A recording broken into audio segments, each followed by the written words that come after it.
આવતીકાલે નિફ્ટીની બંને દિગ્ગજ કંપનીઓ પોતાના ક્વાર્ટર ફોરના પરિણામ જાહેરાત કરશે. તો અનુમાન પર નજર કરીએ. શરૂઆત આપણે ટાઇટનથી કરશો તો ખાસ કરીને તેનો સ્ટેન્ડઅલોન નફો જે છે તે લગભગ આપણને 6.5% વધવાની અહીંયા અપેક્ષા જોવા મળી રહી છે અને 746 કરોડ 86 કરોડ પર આપણને નફો આવી શકે તેવા અનુમાન છે. તે આવકના ફ્રન્ટ પર પણ લગભગ 16%નો ઉછાળો જોવા મળી શકે છે. એપિટાના ફ્રન્ટ પર વાત કરશું ત્યાં પણ પોઝિટિવિટી જ આપણે વિચારી રહ્યા છે. ખાસ કરીને 19%થી 19% જે છે એપિટા વધવાના અનુમાન જોવા મળી રહ્યા છે અને 1109 કરોડ પર તમને નંબર્સ કદાચ જોવા મળી શકે. માર્જિનના ફ્રન્ટ પર પણ પોઝિટિવિટીની જ અનુમાન જોવા મળી રહ્યા છે. લગભગ 9.9%થી વધીને 10.1% પર માર્જિન્સ વધવાના અનુમાન જોવા મળી રહ્યા છે. પરંતુ ખાસ કરીને કંપનીના સ્ટેન્ડઅલોન આવક ગ્રોથ જે છે તે 25% રહેવાના પણ અહીંયા અનુમાન છે. અને અગર સેગમેન્ટ વાઇઝ અગર વાત કરીશું તો ખાસ કરીને જ્વેલરી સેગમેન્ટ છે ત્યાં પણ 25% ગ્રોથનો અનુમાન રહી શકે છે. તેમના ગોલ્ડ જ્વેલરીઝમાં 27%, તો ગોલ્ડ કોઇન જે છે તે લગભગ 65% ગ્રોથની પણ અપેક્ષા આપણે અહીંયા રાખી રહ્યા છે. તે સાથે તેમના બીજા અન્ય સેગમેન્ટની એટલે કે અન્ય સેગમેન્ટની વાત કરશું. ખાસ કરીને અગર આપણે તેમાં વોચ અને વેરેબલની વાત કરશું ત્યાં 22% ગ્રોથના અનુમાન છે. આઈ કેરમાં 19%, ઇમર્જિંગ બિઝનેસ છે ત્યાં 7%નો ગ્રોથ જોવા મળી શકે છે અને કેરેટ લેન્ડ જે છે તેમાં પણ લગભગ 22%ના ગ્રોથના અહીંયા અનુમાન જોવા મળી શકે છે.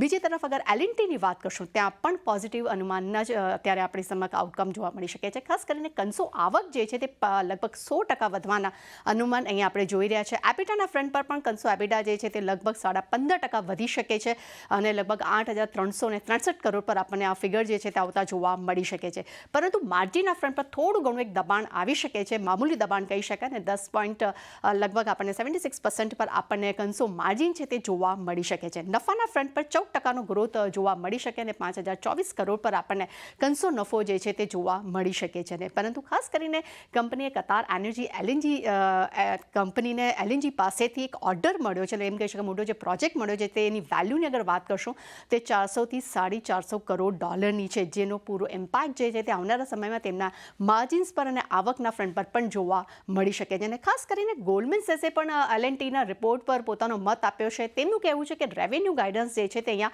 મજબૂત રહી શકે છે અને કંપનીની ઓર્ડર ઇન્ફ્લો જે છે તે પણ અહીંયા મજબૂતી ત્યાં પણ જોવા મળી શકે છે. અને ખાસ કરીને ક્વાર્ટર 4માં કંપનીના કોર માર્જિન છે તેમાં પણ 30 બેસિસ પોઈન્ટનો સુધારા તેઓ જોવાના પણ તેઓ અનુમાન અહીંયા રાખી રહ્યા છે. એટલે એમ કહી શકાય કે બંને જ રિઝલ્ટ જે છે તે ખૂબ જ સારા રહેવાના અનુમાન હાલમાં આપણી સમક્ષ આવતા જોવા મળી રહ્યા છે. એટલે જો ખાસ કરીને એલએનટી અને ટાઇટન આ બંને પર એક આ અનુમાન બનતા દેખાઈ રહ્યા છે, એટલે એના પર તો એક ફોકસ આપણો ખાસ કરીને રહેશે જ.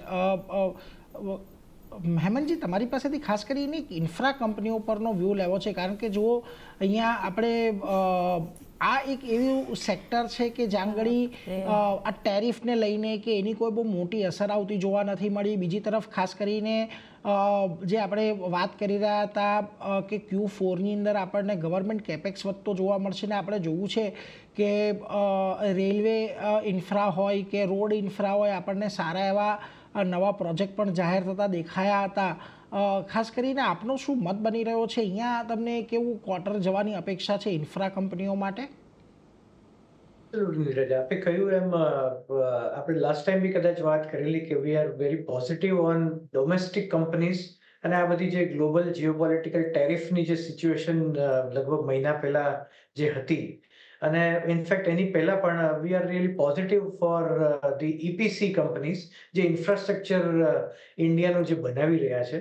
અને of course Larsen is the one of the largest companies, અને કદાચ લાર્સન અમારા લોકોનું તો બેન્ચમાર્ક છે to judge India's growth. એટલે Larsen is basically representing India's growth. અને આઈ થિંક લાર્સન જેવી ઘણી ઇન્ફ્રાસ્ટ્રક્ચર કંપની છે ડોમેસ્ટિક ફોકસ્ડ, જે મોટી ઓર્ડર બુક લઈને બેઠી છે. અને આઈ થિંક FY26 અને FY27 are going to B the year of execution four those companies. અને આપે કહ્યું એમ ગવર્મેન્ટ એક્સપેન્ડિચર ડેફિનેટલી Q1માં પણ વધશે અને સેકન્ડ હાફ ઓફ FY26માં પણ વધે એવી અપેક્ષા અમારી પણ છે. અને કદાચ ઇન્ડસ્ટ્રીના પ્લેયરની અમે જે લગભગ નાની મોટી કંપની ઇન્ફ્રાસ્ટ્રક્ચર કંપનીઓ સાથે વાત કરી રહ્યા હોય મેનેજમેન્ટ સાથે, એમના ઇન્ટરેક્શનમાં પણ એવું દેખાઈ રહ્યું છે કે ગવર્મેન્ટ સ્પેન્ડિંગ વિલ ઇમ્પ્રુવ અને government spending will be on fast track, જે કદાચ લાસ્ટ યર થોડુંક સ્લો હતું because of the domestic elections.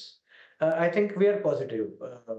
Neeraj, domestic infrastructure EPC કંપનીમાં વી આર રિયલી પોઝિટિવ, પણ એમાં જોવાનું રહેશે કે જેની બેલેન્સ શીટ સ્ટ્રોંગ ઇનફ છે અને working capital cycle is reasonable. I think આ કંપની પર વધારે ફોકસ કરવું રહેશે રાધર દેન buying companies having large date. Okay, તો આ વ્યૂ અહીંયા બનતો દેખાઈ રહ્યો છે, ખાસ કરીને ડોમેસ્ટિક ઇન્ફ્રા સેક્ટર માટે, કંપનીઓ માટે ખાસ કરીને પોઝિટિવ વ્યૂ બનતો દેખાયો છે. L&T પરિણામ પહેલાં આજે એક થોડું ઘણું ડાઉનસાઇડ બનતો દેખાયો છે, ધ્યાન રાખવાનું રહેશે. પણ ભાવિનજી, ટાઇટનના પણ રિઝલ્ટ આવવાના છે અને અનુમાન સારા નંબર્સ દેખાડી રહ્યા છે. આજે જુઓ સ્ટોકમાં જે 1.25% અપસાઇડ બનતી દેખાઈ રહી છે અને લગભગ 200 દિવસના મૂવિંગ એવરેજનો સપોર્ટ ખાસ કરીને સ્ટોક લઈને આગળ વધતો દેખાઈ રહ્યો છે. ટાઇટન કઈ રીતે અહીંયા ધ્યાન રાખી રહ્યા છો? ચાર્ટ કેવા લાગી રહ્યા છે? છેલ્લા ઘણા દિવસોથી આ સ્ટોક રેન્જમાં છે. મને એવું લાગે છે કે બહુ જ નાનકડી રેન્જ છે અને મેજર મૂવ અત્યારે નથી આપણને જોવા મળ્યો. આજે પહેલો દિવસ છે જ્યાં બાઇંગ થયું છે એવું દેખાઈ રહ્યું છે, પણ 200 દિવસની એવરેજ પાસે જ ટ્રેડ કરે છે.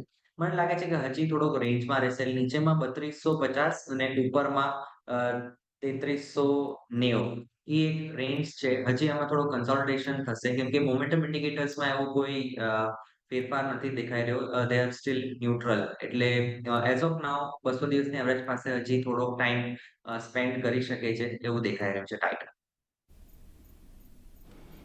એટલે જુઓ, ખાસ કરીને ટાઇટનને લઈને એક આ મત બનતો અહીંયાથી દેખાઈ રહ્યો છે, એટલે એના પર એક ફોકસ ખાસ કરીને રાખતા રહેજો આજના દિવસે. પરંતુ આગળ